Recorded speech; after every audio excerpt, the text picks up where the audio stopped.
soo dhawaada daawadayaalkani waa muuqaal cusub oo ku saabsan qiso xanuun badan oo ka dhacday magaalada Jigjiga waxaana kala socon doontaan Somali Freedom sheekada tan waxaa qoray qoraal lagu magacaabo Cabdinaasir Axmed Ibraahin waxaana uu ciwaanka sheekada u doortay qisadii Jigjiga iyo qalbi xanuunkaygii waxaana ay ku bilaabanaysaa sida tan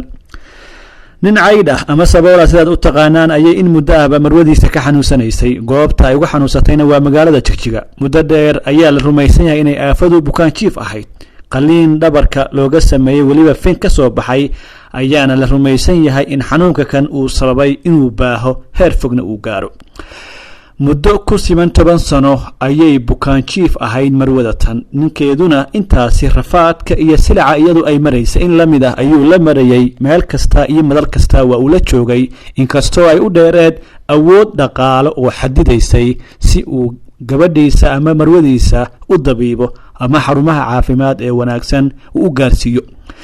iyadoo ay sidaasi tahay waxayba sababtay in xanuunka iyo sidoo kale bugtada marwadiisa inay gaarto heer ay reerkiisu ku dayriyaan ama ehelkeedii ay ku nacaan oo ay ku fogeeyaan gabadha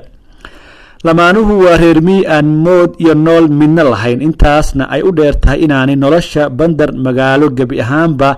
wax kala socon markay quus gaareen lamaanuhu ayuu suxufi magaciisu yahay Sacad Cabbaas Cali barnaamij ka sameeyay qisada xanuunka badan ee lamaanahan fadliga alle dad badan oo samafalayaal bay arintaasi damaqday soona gaarsiiyay deeq dhaqaale oo ku filnaatay wax ka qabashada nabarka caabuqiisa gunaanadka iyo laxawgiisa 10 jirsaday ugu dambeyn waxa lagu guuleystay qaliinkii sidaasna waxa ku caafimaaday marwadii sida la rumaysan yahay walow muddo kadib ay haddii si caadi ah ugu timid haddana saygeedu xaqa u yimi aafadiisa uu ku samirsanaa aniga oo la jooga walaalkayga yar suxufiga ayuu soo wacay si uu ugu mahad celiyo waxtarkii u sameeyay barnaamijkiisu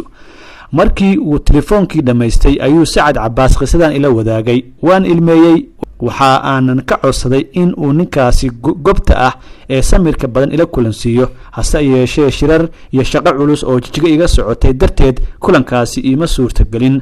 waxaan si naftayda ka ballan qaaday inaan geesigaasi qalinkayga ugu hiliyo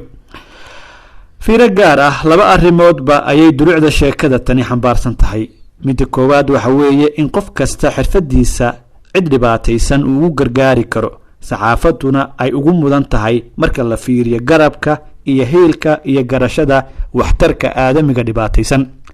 tan labaadna waa in dadka buunbuuniya hagardaamooyinka ragga xunxuni ay dumarka u geystaan aan ogeysiiyo inay jiraan shakhsiyaad geesigan oo kale ahi ayna mudan yihiin in qisadooda dunida la gaarsiiyo waad ku maasantihiin la socodka sheekadan la wadaaga saaxiibada kale waxaan uga mahad celinaynaa fariintan dabcan qoraaga qoray Cabdinaasir Axmed Ibraahin